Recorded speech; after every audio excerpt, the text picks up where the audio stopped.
Hello. Realme GT60 ഒരു വമ്പൻ കോമ്പറ്റീഷനുമായിട്ട് പോക്കോ വന്നിട്ടുണ്ട്. നമ്മൾ കഴിഞ്ഞ വീഡിയോയിൽ ഡിസ്കസ് ചെയ്തിരുന്നു. അതായത് റിയൽമി GT60യേക്കാൾ പ്രൈസിങ് അഗ്രസീവ് ആണ് പോക്കോ F6 എങ്കിൽ ചെറിയൊരു കോമ്പറ്റീഷൻ അവർ തമ്മിൽ ഉണ്ടാവും എന്നുള്ള കാര്യം അല്ലേ. അതുപോലെ തന്നെ സംഭവിച്ചിട്ടുണ്ട്. പോക്കോ F6 ലോഞ്ചായി കഴിഞ്ഞു. ഇന്നലെ വൈകിട്ട് 4:30 അവർ ലോഞ്ചിങ് ഇവന്റ്. നിങ്ങളൊക്കെ കണ്ടിരിക്കുന്നു വിചാരിക്കുന്നു. പക്ഷേ കാണാത്തവർക്ക് വേണ്ടിയിട്ട് ആ ഒരു പോക്കോ F6 എന്താണ്, ആ ഒരു ഫോണിന്റെ സ്പെസിഫിക്കേഷൻസ് എന്താണ് എന്നുള്ളത് നോക്കുന്ന ഒരു ചെറിയൊരു വീഡിയോ ആണ് ഇന്ന് നമ്മൾ ചെയ്യാൻ പോകുന്നത്. അപ്പോൾ നേരിട്ട് തന്നെ ആ ഒരു കണ്ടന്റിലേക്ക് കിടക്കാം. Let's go.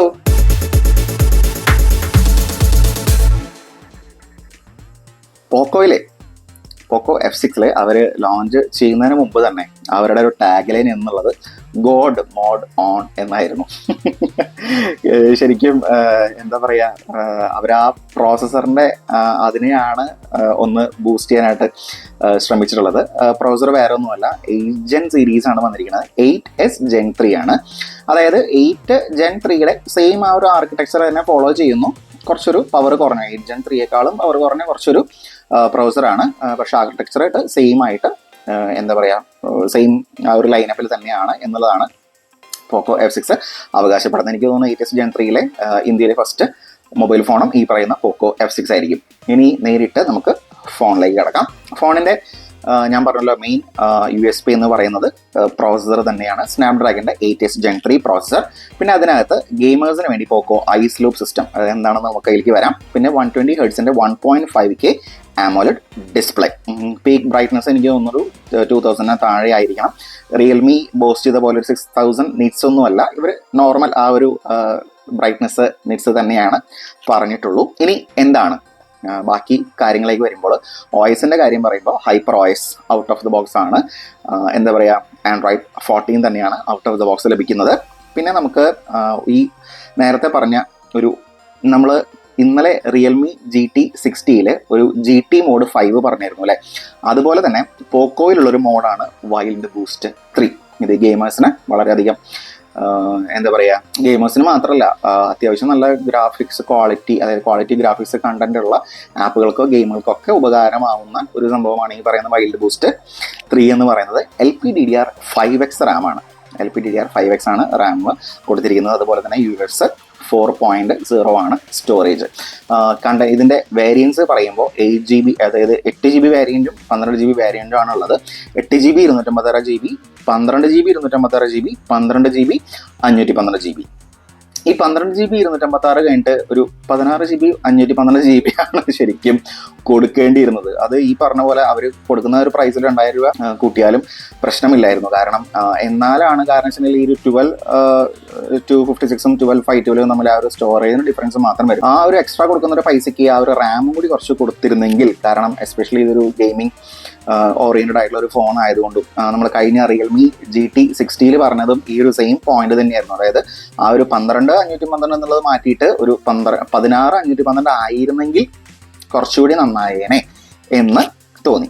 പിന്നെ ഗോഡ് സ്പീഡ് എന്ന് പറഞ്ഞു, അതായത് ഈ പറയുന്ന സ്നാപ്ഡ്രാഗൺ 8S Gen 3 കുറിച്ചാണ് പറയുന്നത്. 1.5 മില്യൺ പ്ലസ് തന്നെയാണ് ആ ഒരു AnTuTu സ്കോർ പറയുന്നത്. റിയൽമി GT60യുടെ ആ ഒരു പ്രോസസർ, അതായത് 7+ Gen 3ക്കും ഈ പറയുന്ന സെയിം AnTuTu സ്കോർ തന്നെയാണ് വരുന്നത്. സോ പെർഫോമൻസ് വൈസ് എനിക്ക് തോന്നുന്നു ഈ രണ്ട് പ്രോസസ്സറുകളും തമ്മിൽ വലിയൊരു അന്തരം ഉണ്ടാവാനായിട്ട്, അതായത് ഡെയിലി ലൈഫിൽ യൂസ് ചെയ്യുമ്പോൾ സാധ്യതയില്ല. മെയിനായിട്ട് ഗ്രാഫിക് ഓറിയന്റഡ് കണ്ടന്റ് പ്ലേ ചെയ്യുമ്പോഴായിരിക്കണം ഈ ഒരു ഡിഫറൻസ് ഫീൽ ചെയ്യും. ഇനി നേരത്തെ പറഞ്ഞ ഒരു ഗെയിമിംഗ് മോഡിൽ വരുമ്പോൾ ആ വൈൽഡ് ബൂസ്റ്റ് 3 എന്ന് പറയുന്ന സംഭവം AI വെച്ചിട്ടാണ് അത് ഡെലിവർ ചെയ്യുന്നത്. AI റെൻഡറിങ്ങും അതുപോലെ തന്നെ AI-യുടെ കൺട്രോളും വെച്ചിട്ട് ആ ഒരു ഗെയിമിംഗ് പെർഫോമൻസ് വേറൊരു തലത്തിലേക്ക് എത്തിക്കുക എന്നുള്ളതാണ് പോക്കോ ഈ ഒരു വൈൽഡ് ബൂസ്റ്റ് 3 കൊണ്ട് ഉദ്ദേശിക്കുന്നത്. അതുപോലെ തന്നെ പോക്കോ ഇത്തവണ അവരുടെ ആ ഒരു കൂളിംഗ് സിസ്റ്റത്തിന് പേര് പറഞ്ഞിട്ടുള്ളത് ഐസ് ലൂപ്പ് കൂളിംഗ് സിസ്റ്റം എന്നാണ്. വേറെ ഒന്നുമല്ല, അതായത് നമുക്കറിയാം ഒരു ഫോൺ ഇത്ര അതായത് ഹൈ ഗ്രാഫിക്സ് ഉള്ള ഒരു കണ്ടന്റ് ഒക്കെ കുറേ നേരം നമ്മൾ റൺ ചെയ്യുന്ന സമയത്തല്ല എന്നുണ്ടെങ്കിൽ ഈ പറയുന്ന ക്യാമറയും സംഭവങ്ങളൊക്കെ നമ്മൾ ഒരുപാട് നേരം യൂസ് ചെയ്യുമ്പോൾ ഫോൺ ഹീറ്റ് ആവാനുള്ള സാധ്യത വളരെ കൂടുതലാണ്.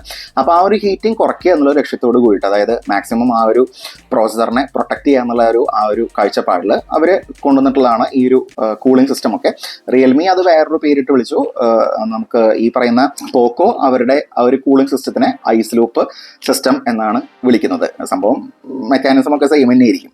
പിന്നെ ഗോഡ് ലൈക്ക് പെർഫോമൻസ് പറഞ്ഞു. പിന്നെ നമുക്ക് സ്റ്റോറേജിന്റെ കാര്യം ഞാൻ പറഞ്ഞല്ലോ അല്ലെ, 8GB 256 ആണ് അതിന്റെ ബേസ് വേരിയന്റ് വരുന്നത്. 29,999 ആണ് പ്രൈസിങ് സ്റ്റാർട്ട് ചെയ്യുന്നത് ബേസ് വേരിയന്റിന്. ഹയർ വേരിയന്റ് അതായത് 12GB 512 ഏകദേശം 34,000 രൂപയുമാണ് പ്രൈസ് വന്നിരിക്കുന്നത്. അപ്പോഴാണ് ഞാൻ ഇന്നലെ നമ്മളെ റിയൽമി GT60യുടെ ഒരു പ്രൈസിങ് നിങ്ങൾ ഒന്ന് കമ്പയർ ചെയ്ത് നോക്കിയാൽ അറിയാം. പോക്കോ F6ന്റെ ആണ് അവർ കുറച്ചുകൂടി എന്താ പറയുക പ്രൈസിങ് കുറവായി വന്നിട്ടുള്ളത്.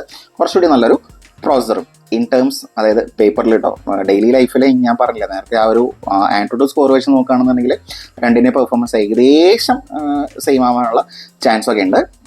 സോ പിന്നെ വരുന്നത് സോഫ്റ്റ്വെയറിൻ്റെ കാര്യം വരുമ്പോൾ, സോഫ്റ്റ്വെയറിൻ്റെ കാര്യം നമ്മൾ പറഞ്ഞു Android 14 ആണ് ഔട്ട് ഓഫ് ദ ബോക്സ് വരുന്നത്. പോക്കോ F6 അവരുടെ ഈ ഒരു ഫോണിൽ 3 ഇയേഴ്സിൻ്റെ ഒരു മേജർ സോഫ്റ്റ്വെയർ അപ്ഡേറ്റും അതുപോലെ തന്നെ 4 ഇയേഴ്സിൻ്റെ സെക്യൂരിറ്റി അപ്ഡേറ്റ്സും പ്രോമിസ് ചെയ്യുന്നുണ്ട്. ബട്ട് എന്താണെന്ന് മനസ്സിലായില്ലേ? യെസ്, ഷവോമി കുറച്ചൊരു പുറകിലോട്ടാണ് സോഫ്റ്റ്വെയർ അപ്ഡേറ്റ്സ് പ്രൊവൈഡ് ചെയ്യുന്ന കാര്യത്തിൽ. അപ്പോൾ എനിക്കറിയില്ല ഇനിയിപ്പോൾ ഈ ഫ്യൂച്ചർ, അതായത് നമ്മുടെ കാലം കഴിയുന്തോറും മറ്റുള്ളവരുടെ കോമ്പറ്റീഷന് ഒപ്പം എത്താനായിട്ട് പോക്കോ ഇനി ശ്രമിച്ചു കഴിഞ്ഞാൽ ഈ പറയുന്ന കാര്യങ്ങളൊക്കെ ഡെലിവറി ചെയ്യാനായിട്ട് അവർക്ക് പറ്റേണ്ടതാണ്. അപ്പോൾ ഓവറോൾ കാര്യങ്ങൾ പറയുന്നത് ഇത്രയുമൊക്കെയാണ്. അതായത് 120 ഹെർട്സിൻ്റെ 1.5K AMOLED ഡിസ്പ്ലേ, തിൻ ആയിട്ടുള്ള ബെസൽസ് അവർ വാഗ്ദാനം ചെയ്യുന്നുണ്ട്. ഡോൾബി വിഷൻ പറയുന്നു. പിന്നെ പീക്ക് ബ്രൈറ്റ്നസ് 2400 നിറ്റ്സ് ആണ് പീക്ക് ബ്രൈറ്റ്നസ് വരുന്നത്. അത് നേരത്തെ ഞാൻ കഴിഞ്ഞ വീഡിയോയിൽ പറഞ്ഞ പോലെ തന്നെ ഒരു സർട്ടൺ കണ്ടീഷൻസിലൊക്കെ ആയിരിക്കും ഈ ഒരു ബ്രൈറ്റ്നസ് നമുക്ക് അച്ചീവ് ചെയ്യാനായിട്ട് പറ്റുക. അല്ലാന്നുണ്ടെങ്കിൽ എനിക്ക് തോന്നുന്നു 1200 നിറ്റ്സ് ഒക്കെ ആയിരിക്കും ഇതിൻ്റെ നമ്മൾ ഓട്ടോ മോഡിലോ അല്ലാന്നുണ്ടെങ്കിൽ നമ്മൾ മാനുവലായിട്ട് കൂട്ടുമ്പോഴൊക്കെ കിട്ടുന്നത്. പിന്നെ 68.7 ബില്യൺ കളേഴ്സ്, യെസ്, അതൊക്കെ ഇപ്പോൾ എല്ലാത്തിലും വരുന്നൊരു സംഭവമാണ്. പിന്നെ നമ്മുടെ ടച്ച് സാമ്പിളിംഗ് റേറ്റ് 2160 ഹെർട്സും കൊടുത്തിട്ടുണ്ട്. ഡ്യുവൽ സ്റ്റീരിയോ സ്പീക്കേഴ്സ് വരുന്നുണ്ട്. ഡോൾബി സപ്പോർട്ടോടുകൂടി ഡോൾബി അറ്റ്മോസ് ആണ് വരുന്നത്. പിന്നെ ഐ കെയർ എക്സ്പേർട്ട് എന്ന് പറയുന്ന ഒരു ഫീച്ചർ പറയുന്നുണ്ട് പോക്കോ ഇതിനകത്ത്, ഫ്ലിപ്കാർട്ടിനകത്ത്. അതായത് TUV റെയിൻലൈൻ III certification, 1920 hertz PWM dimming വരുന്നുണ്ട്. അതായത് നിങ്ങളിപ്പോൾ ഈ ഒരു ഫ്ലിക്കറിംഗ് ഉള്ള സ്ക്രീനോടൊക്കെ നിങ്ങൾക്കൊരു അലർജി ഉണ്ടെന്നുണ്ടെങ്കിൽ, അല്ലാതെ നമ്മുടെ കണ്ണിന് ആ ഒരു പ്രശ്നം ഉണ്ടെന്നുണ്ടെങ്കിൽ ഇതിനകത്ത് ആ ഒരു എന്താ പറയുക PWM ഡിമ്മിങ് എന്ന് പറയുന്ന ഒരു സംഭവമാണ്. അതായത് വളരെ ലോ ലൈറ്റിലേക്ക് പോകുമ്പോൾ സ്ക്രീൻ ഫ്ലിക്കർ ചെയ്യേണ്ടത് നിങ്ങൾക്ക് കാണാൻ പറ്റും. അപ്പോൾ ആ ഒരു ഫ്ലിക്കറിംഗ് ഒക്കെ ഒരു പരിധി വരേക്ക് ഈ ഒരു ഫോണിനകത്ത് കുറവായിരിക്കും. അപ്പോൾ നമ്മുടെ കണ്ണിന് കുറച്ചുകൂടി ഒരു സേഫ്റ്റിക്ക് ഈ പറയുന്ന പോക്കോ F6 ഒരു മുൻഗണന കൊടുക്കുന്നുണ്ട് എന്നർത്ഥം. പിന്നെ വരുന്നത് ക്യാമറയിലേക്കാണ്. ക്യാമറ ഡ്യുവൽ ക്യാമറ സിസ്റ്റമാണ്. 50 മെഗാ പിക്സലിൻ്റെ ഒരു main Sony camera with OIS optical image stabilisation പറയുന്നുണ്ട്. പിന്നെ ഒരു 8 മെഗാ പിക്സലിൻ്റെ അത്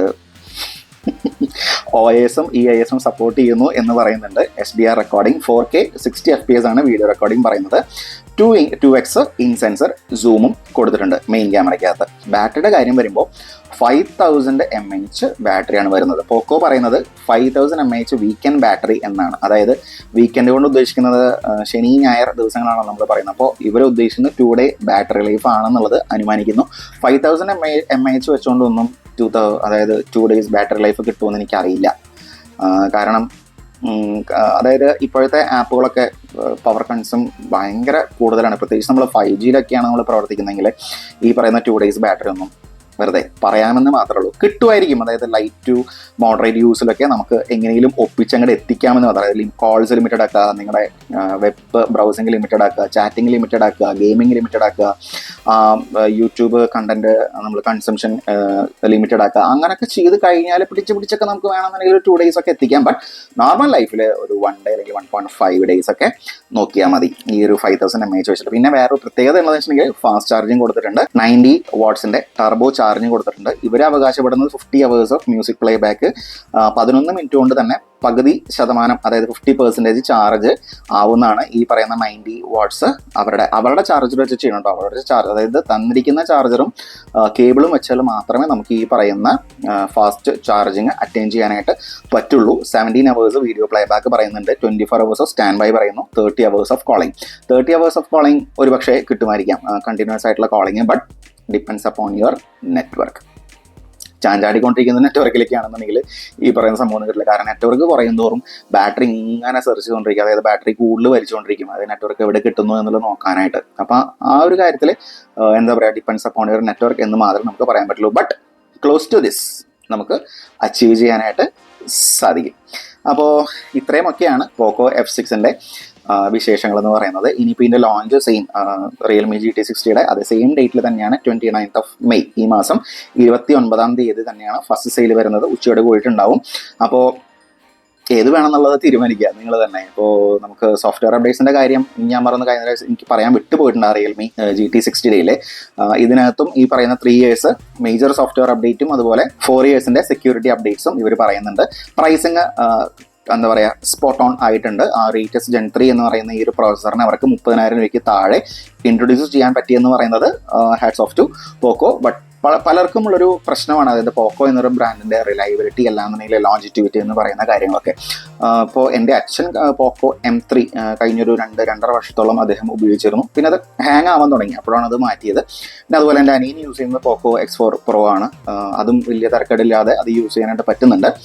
എനിക്കറിയുന്ന പലരും ഈ പറയുന്ന പോക്കോ യൂസ് ചെയ്യുന്നുണ്ട്. അവർക്കൊന്നും അങ്ങനെ ഒരു കംപ്ലൈൻറ്റ് വന്നിട്ടില്ല. ഇനിയിപ്പോൾ എന്താണെന്നറിയില്ല, ഈ ഇലക്ട്രോണിക് ഡിവൈസസ് അല്ലേ എല്ലാം, ഒന്നും നമ്മുടെ ഇരിക്കുന്ന സംഭവമല്ല. അത് എപ്പോൾ കേടാവും, എപ്പോൾ അത് എന്താ പറയുക അത് മിസ്ബിഹേവ് ചെയ്യുന്നതൊന്നും നമുക്ക് പറയാൻ പറ്റില്ല. ചിലപ്പോൾ സോഫ്റ്റ്വെയർ അപ്ഡേഷൻ കാരണമാവും, ചിലപ്പോൾ നമ്മുടെ കയ്യിലിരിപ്പിൻ്റെ ഗുണമാകാം. Jokes apart. അപ്പോൾ ഇത്രയുമൊക്കെയാണ് നമ്മുടെ പോക്കോ F6ൻ്റെ വിശേഷങ്ങൾ എന്ന് പറയുന്നത്. ഇത് ഇറങ്ങിക്കഴിഞ്ഞ് കയ്യിൽ നമ്മുടെ സെറ്റ് കിട്ടുവാണെന്നുണ്ടെങ്കിൽ ഇതിൻ്റെ കൂടുതലായിട്ടുള്ള എന്താ പറയുക റിവ്യൂ നമുക്ക് ചെയ്ത് നോക്കാം. അപ്പോൾ ഇന്നത്തെ ഈ വീഡിയോ എന്നത്തെയും പോലെ നിങ്ങൾക്ക് ഇഷ്ടപ്പെട്ടു എങ്കിൽ നമ്മുടെ ചാനൽ ദയവായി സബ്സ്ക്രൈബ് ചെയ്യുക. സബ്സ്ക്രൈബ് ചെയ്യുന്നതിൻ്റെ ഒപ്പം തന്നെ ആ ലൈക്ക് ബട്ടണും ഷെയർ ബട്ടണും ബെൽ നോട്ടിഫിക്കേഷൻ ഐക്കണും ഒന്ന് പ്രസ് ചെയ്യുക. നിങ്ങളുടെ ഫ്രണ്ട്സിനും ഒന്ന് സജസ്റ്റ് ചെയ്യുക നമ്മുടെ വീഡിയോസ്. അപ്പോൾ അടുത്ത ഒരു കണ്ടന്റുമായിട്ട് നമുക്ക് ഉടനെ തന്നെ കാണാം. അതുവരേക്കും എൻ്റെ എല്ലാ മാന്യ സബ്സ്ക്രൈബേഴ്സിനും വ്യൂവേഴ്സിനും ഓഡിയൻസിനും നന്ദി, നമസ്കാരം, ബൈ.